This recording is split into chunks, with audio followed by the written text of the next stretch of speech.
তোমার নিজের হাতে করে দিয়া হর শহীদ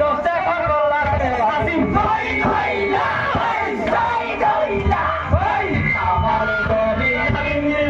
হইলা আল্লাহর বাহাটি মুই আমি রুয়া হলার গাছ সামনে সারায় ভরানের বাবে কাসিমে সই দইলা